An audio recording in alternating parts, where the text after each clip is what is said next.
The following is a presentation of Playfly Sports Properties.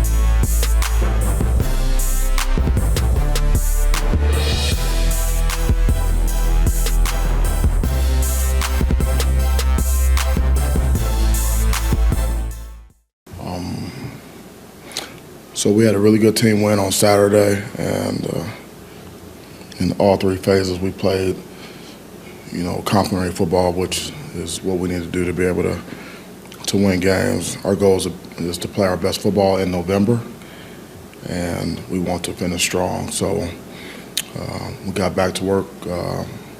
This morning the guys are really focused on the task at hand. Really proud of the way our team is.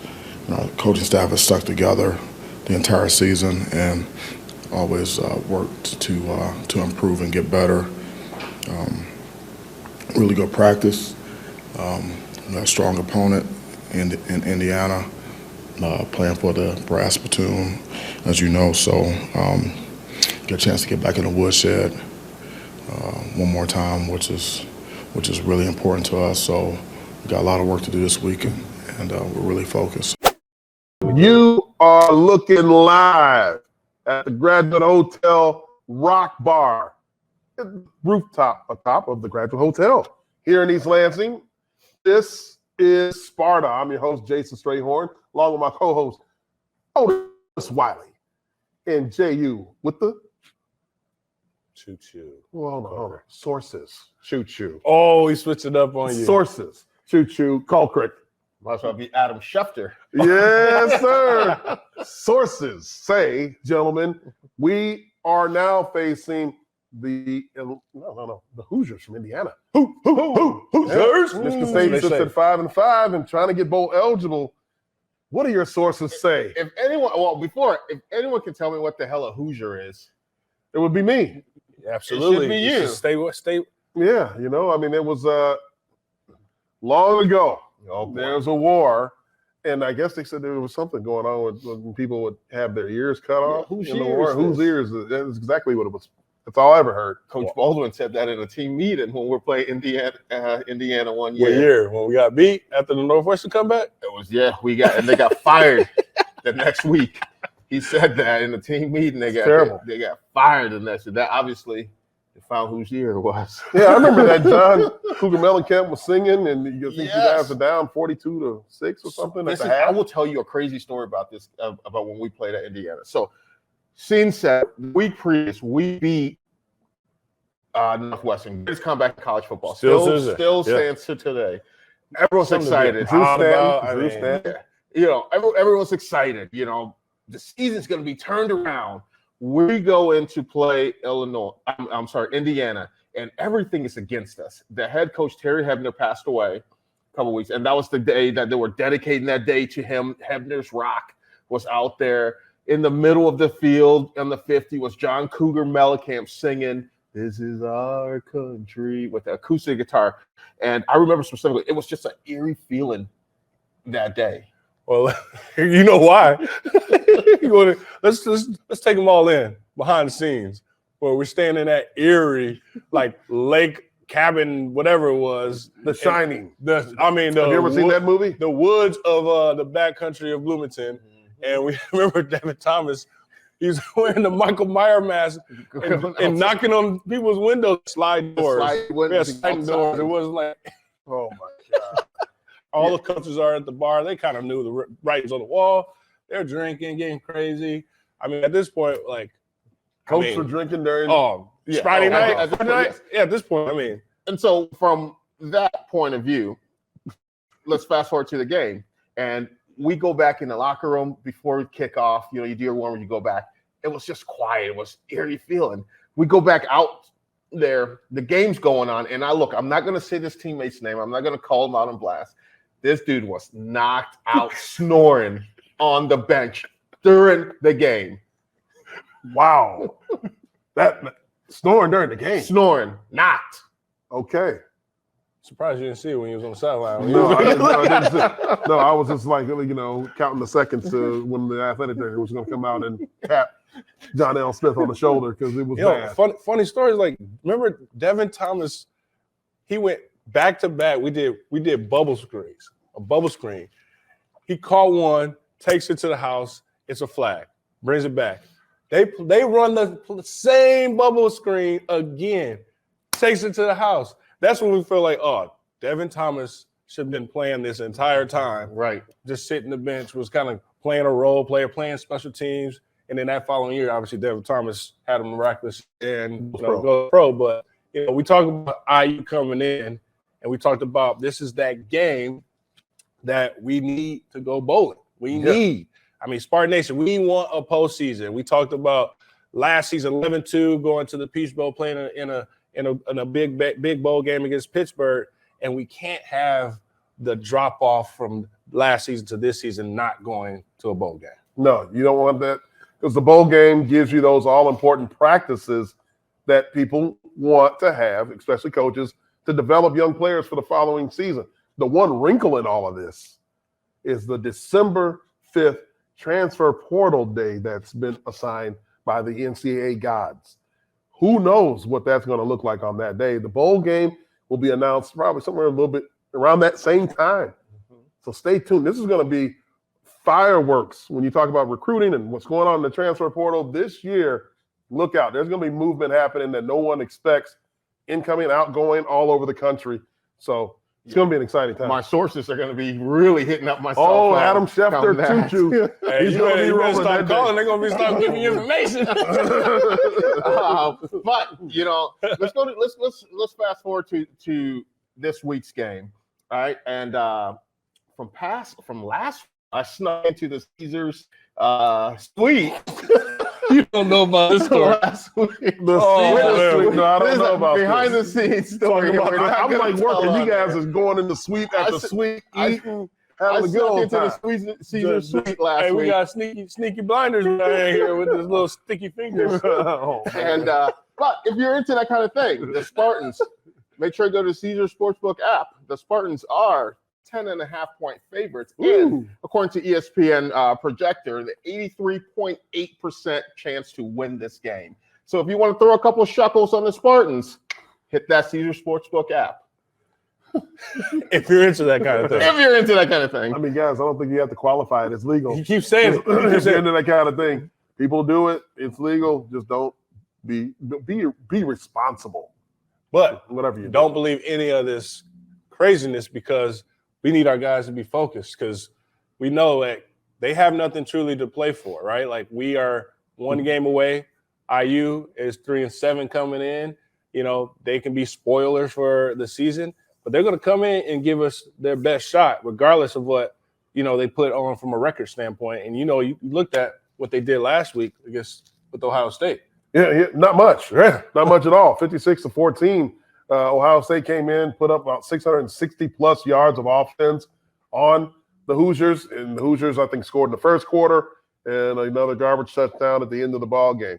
Other than that, it was all Buckeyes the entire game. So you're right. I think this is one of those spoiler alert type ball games, choo-choo, when you look at they don't have anything to play for, but there may be some guys that's trying to get some film because December 5th is coming around. They may be trying to get out of there and transfer to some other school that's going to give them better odds to get to the NFL. Absolutely. You know, we've been in this situation, you know, as former Spartans, you know, we've been in a situation where we didn't have the best season and all you had to look forward to is, hey, we're going out there to play spoilers. If we're not going to a bowl game, they're not going to a bowl game as well. So that's the mindset I think Indiana is going to be coming in here with. And these guys are going to come out here, you know, try to play, try to put some more work on film for other schools or for the next level. So they're going to come out ready to play. And this is an evenly matched game statistically.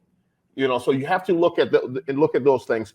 points wise, points per game, Indiana is scoring 22.4 points per game, while Michigan State is 24.8. Points allowed. Thankfully, they're allowing 35 points per game, as we're only allowing 25 points per game. So that's the biggest differential, right? That is the biggest differential, right points there. allowed, but everything else, like from passing and rushing, both sides, it's even. Yeah, and so it's expect another tough battle from a standpoint of this ain't just a win for us, like automatic. We got to come with it. A lot of emotions are going to be high because, like we talked about, it is senior day. And so a lot of our Spartans that we've seen throughout the years, think about these guys also were some of those COVID players too. So, some of these guys do have an additional COVID year that they can tap into. But to your point, they may be also thinking about, all right, what can I do at another spot from a standpoint? I'm interested to see if we're going to truly tap into the transfer portal like we did in the past, knowing that we have a solid class we're building coming in. And it's like, do we want to put all of our eggs and energy into guys who are coming in fresh from high school and build the culture from, or, are we going to bring in that, playmaker or a difference maker that we need from a holes filling from what we don't have right now? I think that's a big subject right there. When you talk about like what is the balance, what's the mix going to be between high school players and portal players that are going to come in from Mel Tucker's standpoint, and looking at the player personnel side of things, and the general manager, Saeed Khalif, who has been doing a phenomenal job in the recruiting department for Michigan State. I think one of the biggest determining factors are going to be what are the outcomes of those 8 players. We know that now the Washtenaw County or Michigan State Police have now returned their report over to the prosecutors. What is going to happen with those 8 defensive players? Are they going to be allowed to come back? Are they not? Are they going to be suspended indefinitely and removed from the team? That's going to determine, I think, how many portal players or how many scholarships are available, how many players they have to go out and get in the portal. But there will always be a mix. It's never going to be 100% of one and 0 of the other. It's always going to be a mix. It just determines, we just need to know what will the full mix be, the percentages. And, asking you guys, how was it when you had senior day coming back in East Lansing? If you remember that last time you were able to suit up and play a game in Spartan Stadium. Senior day was very emotional for me, coming to, being a fan of Michigan State, coming to Michigan State, playing there, and just the reigning theme that was going on. Coach D'Antonio was big on saying, send the seniors out as winners. And, so that was important for me. And it was a very pivotal game for me as well. We were playing Penn State, to solidify ourselves a good bowl game. We were teetering right along the same line as this team. We were 6-6 going into, 6-5 going into this game. You win that 5th game. That's the difference from playing in Detroit in a quick lane bowl or playing in Orlando. And getting some sunshine. So that was the mindset of that, going out there playing. And, we had that was a very, cool game. The atmosphere was great. It was under the lights at Spartan Stadium against Penn State. And it was a rivalry game. So you're playing for that land grant trophy. So all the excitement is there. And we were able to, fortunately, pull that game out. To win that. But it was just very special. I remember specifically staying out on the field longer, taking a look at, everything out there, going around, giving high fives to the students and the fans, because, it's something, these people have been there supporting you for 4 years of your career, and you want to make them proud, but yet, they're out there supporting you. So it was very special. It's an emotional time. But, these players have to put that aside once the whistle blows, and then those emotions can return after the game's over. Otis? I remember that like it was yesterday, because we were like, once we won that game, we were running like, we're going bowling. Like we was running like it was Christmas, like we get Christmas presents. Yes. I do remember, Coach D and the ritual of, we will walk out with, before you will walk around the stadium with that rose, right, with the flower, and then you meet your parents. And then, once you step over with your parents, I have a picture of my parents' house. Is like, you kind of, when it all settles in, you start getting emotional, because you're like, one, you got to still play the game when you do the presentation. And then 2, like, this is the last time you do strap up in the green and white, and all the stuff that led up to it. It's been a crazy ride getting to that point. And then you also just thankfully we both didn't have a loss on that senior day. We played Purdue and we shut them out, which was a good feeling to have. And then we went bowling, and so it was a great atmosphere. I think it was the point of like I didn't care who was there. I just wanted to win and go out on top, because you're gonna always remember that last loss in Spartan Stadium if you do lose in your senior day. Ooh. And I didn't want that to happen at all. No, absolutely. Now, what about you? No, I ain't gonna put you on the spot, but what about your senior day? Well, you all know about my senior day because you see it all the time. He's carried I on. know. I'll be trying to. Look, you see, I try to. That was a nice alley-oop way up right there. Yeah, because people think that was like the Ohio State game for some reason, but no, we were wearing the green jerseys. We were at home, and that was my senior day against Illinois, and it was nice. I was the only senior on the offensive line. It was a tough year. We had to lead a lot of young guys, try to get them up to speed, similar to this year. And the offensive line coach, Golden Pat Rule, had the offensive line guys come around me and say they were picking. I was like, no, I was fighting it for a while. I was like, you're not gonna be able to carry me. And sure, they were able to get me up. They got me off the ground, and then I just went with it. And now it's a picture that's all over the place. You guys won't stop using it. It's the main picture of our podcast. It's the main picture. But yeah, no, that was a phenomenal memory. And you're right. You always want to go out winners on your senior day because it does last for a lifetime, honestly. Yeah.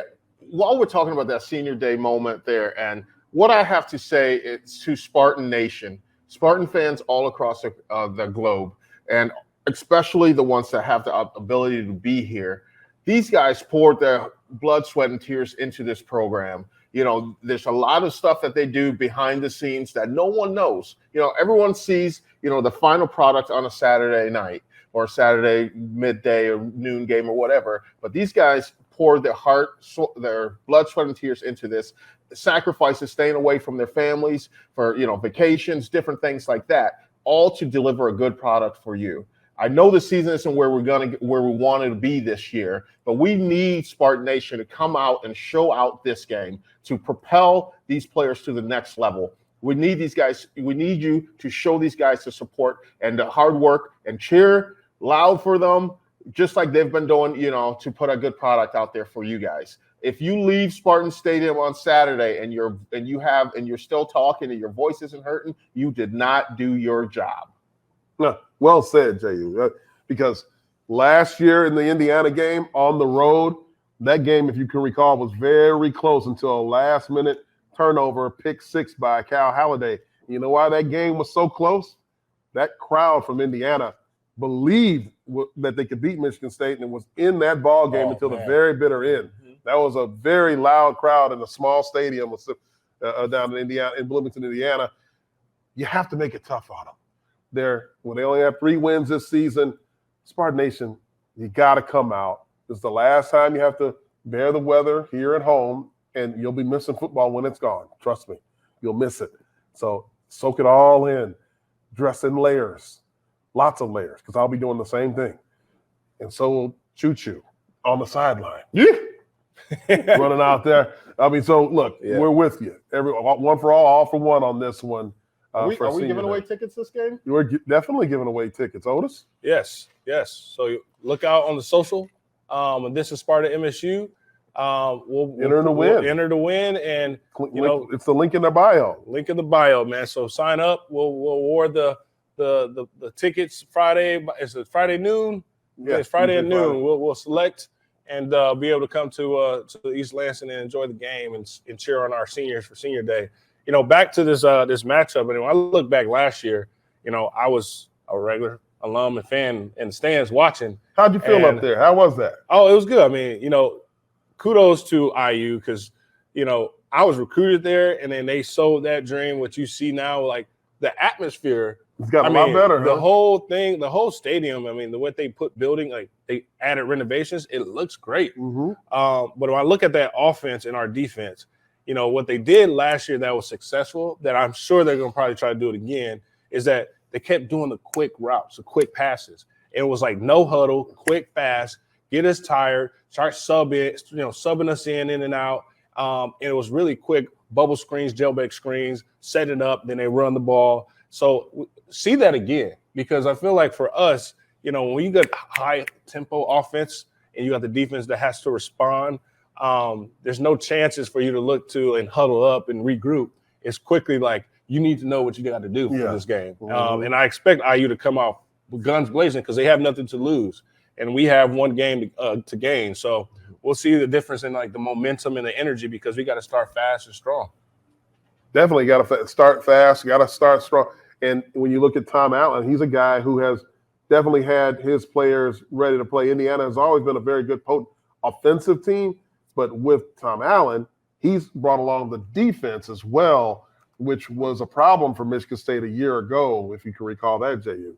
Yeah, absolutely. The defense, gave Michigan State a lot of headaches, and it's going to be similar, this game. They're going to try to, get pressure in the backfield for us. They're going to try to limit our big plays. That's the big thing. You're sitting in the defensive room. It's like we can't have explosive plays, happen on us. So they're going to try to do that. They're going to try to make sure they stop the run because the past 2 games, Michigan State has found success running the football. So they're going to try to stop the run and put the ball in, make sure that we have to throw and become one-dimensional. So in order for us to be successful offensively, we have to put the ball in our playmakers' hands. Similar to what they did last year, quick screens, tunnel screens, different things like that. We have to be able to do that, and we have to be able to run the football.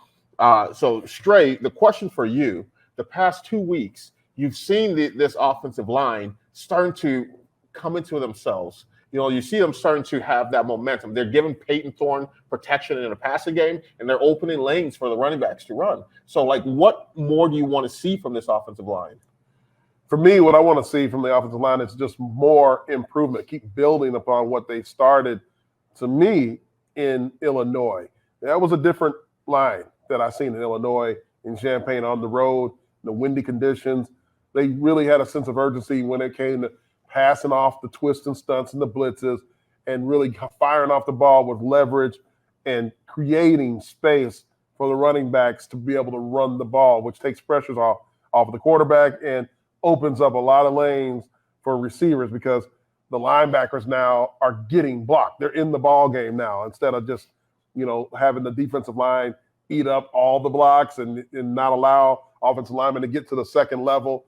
They've been blowing those guys off the ball, getting to the second level, which wreaks havoc on a defense. It makes defenses one-dimensional. It makes them, they start guessing. They're on eggshells. They're on roller skates. They don't know, they got to sell out in order to stop the run. And when they start doing that, if they think it's a run and it's a pass, well, guess what happens on the back end? It's wide open on the back end. Right. So that's what I see happening. That's why the trenches are so important. If you have a dominant line, then you can win most games. You heard it in the beginning of the season. And we go back to that statement that Xavier Henderson said. So we're going to go as far as an offensive line takes us. And this is nothing truer than it is right now. These past 2 weeks, our offensive linemen and our defensive linemen have truly stepped up, and you see a different possession of nasty. It's nasty. They're hungrier, right? Like you see this pizzazz of as soon as they get done, it's straight to it. And let's not forget that that was a game day stat brought to you by IHOP. The 2x2x2 breakfast combo equals one delicious meal. Enjoy 2 pancakes, 2 eggs your way, and 2 pieces of bacon for only $5, only at IHOP. Hurry in and enjoy this deal for a limited time. Dine in only. Price and participation may vary. Restrictions apply. Otis, you talked about last year, Indiana, getting the ball in the playmakers' hands fast. Defensively, I think I agree with you. I think they're going to try to do the same thing. So how do you have to be defensively, in order to stop that? Because they're going to try to do this quick passes, these tunnel screens run to suck the secondary up and then try to go over the top. So what keys do you have to read? Yeah, I think it's like leverage or knowing your responsibility.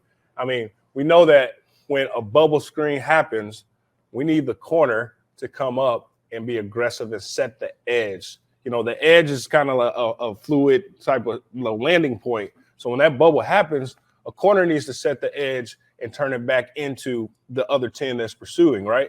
And so it's quick to the ball. I think we used to have that 2-minute whistle drill that I absolutely hated back in, back when we were playing, because like you can go straight long post route, we got to defend it, and then you got to run there, break it down, say, Spartans on 3, 1, 2, 3, and then run back to the huddle and get set. And it was training us for this no huddle offense, and like you had to have stamina, and you have to be able to persevere through those long balls that go straight down the field, and then the short ones where you got to pursue.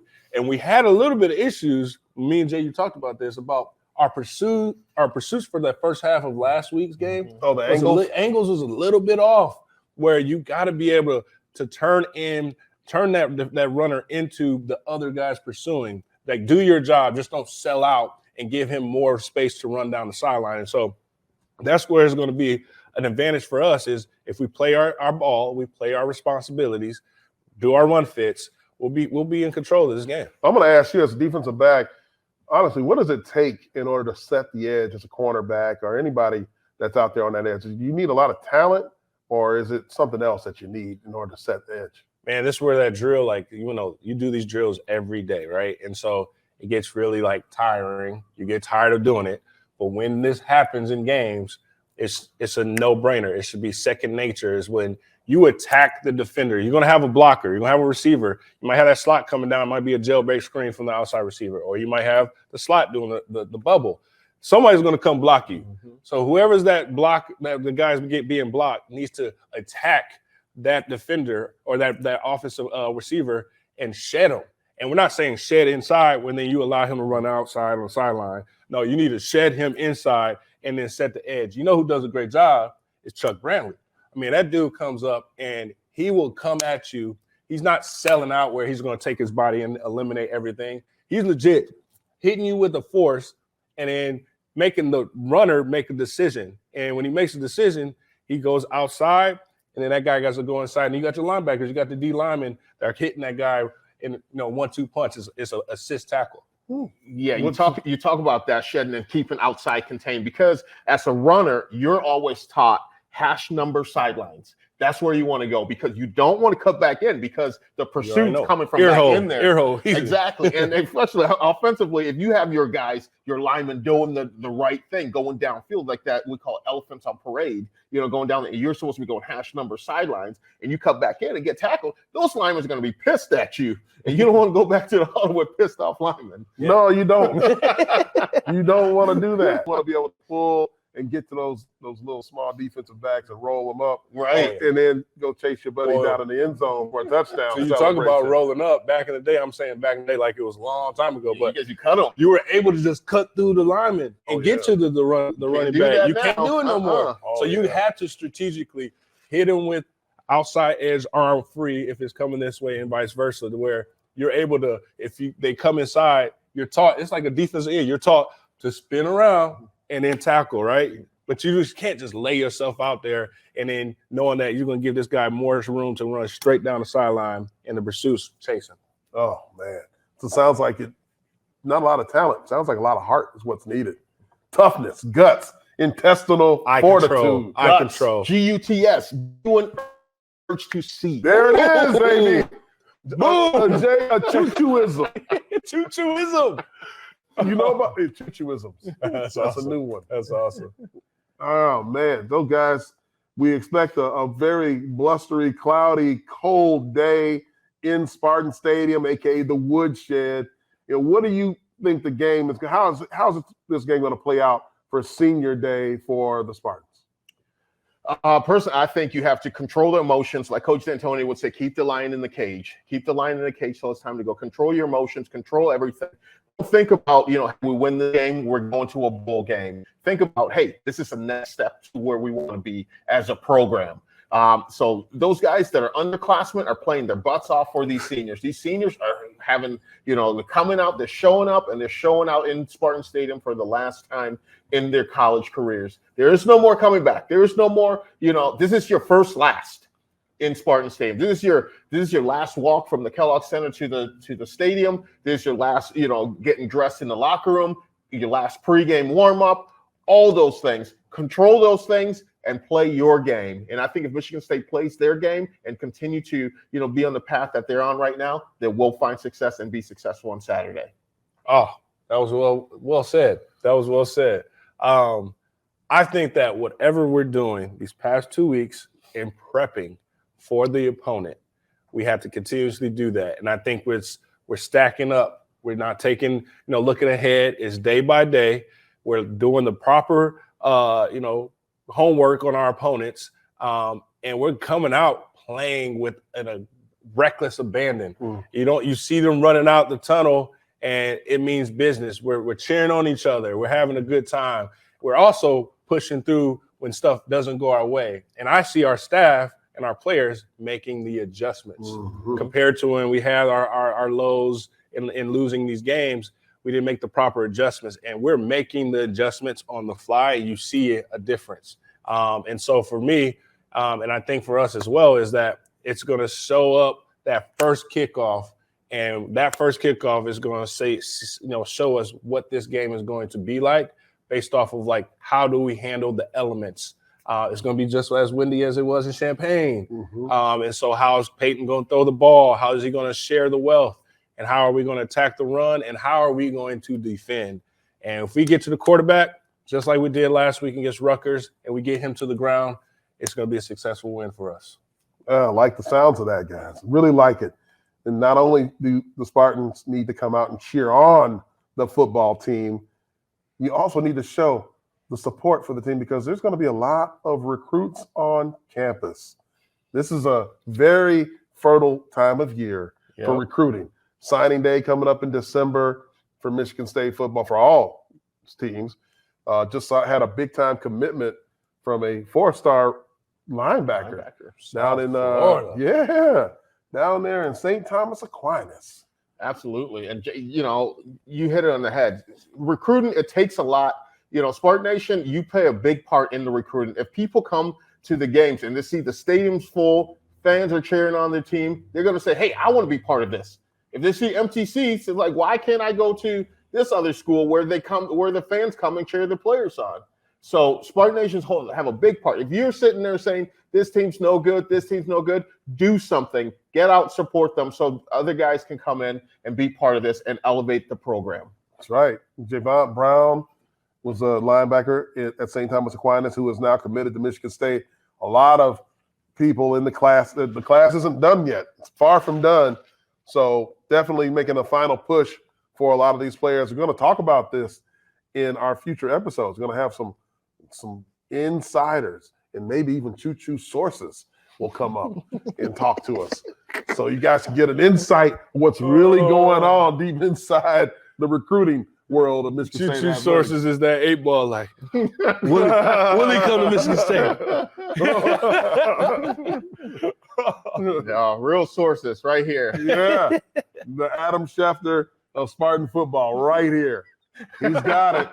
Of ThisIsSparta podcast. That's correct. Football. Rico's got more on me than you got more juice, huh? Yeah, Rico's got more juice. Is that I'm your not source? taking that. Rico's not my source. Rico's great. We got to have Rico on here to talk about it. Oh, all right, guys. Final thoughts? I think I've done enough final thoughts. Ooh, hey, man, with low words, oh man, I got you. Okay, no, like I said, this would be a pivotal win for us. That we thought this season was done. Our guys have found a way to persevere through all the craziness, all the negatives, and all the spotlight we have on us. They found a way to get to the good graces that they already knew that they were capable of. But I think this one is going to be a pivotal win, that we get this dub and we'll be able to go to a bowl game and still continuously develop, like you said, in the bowl prep, which is about 3 weeks of just another. We call it the winter fall camp. I mean, it's a hell week, man. You're getting back to basics. Yeah, back to basics, hitting each other. Now this is pro style more. Like Coach Tucker got these guys getting them fresh and healthy, but this is going to be a great one this Saturday. Yeah, looking forward to it, gentlemen. I can't wait. Again, this kickoff will be at noon on Saturday. Come out and support the guys. Pre-game show starts at 10:30 with Will Tiemann, yours truly, and Choo Choo. Don't call him Adam Schefter. Sources, Caulcrick. We'll be on the broadcast at 10:30 a.m. And for the game obviously kicks off at noon. Until next time, everybody have a good night. God bless, and go green. Go white.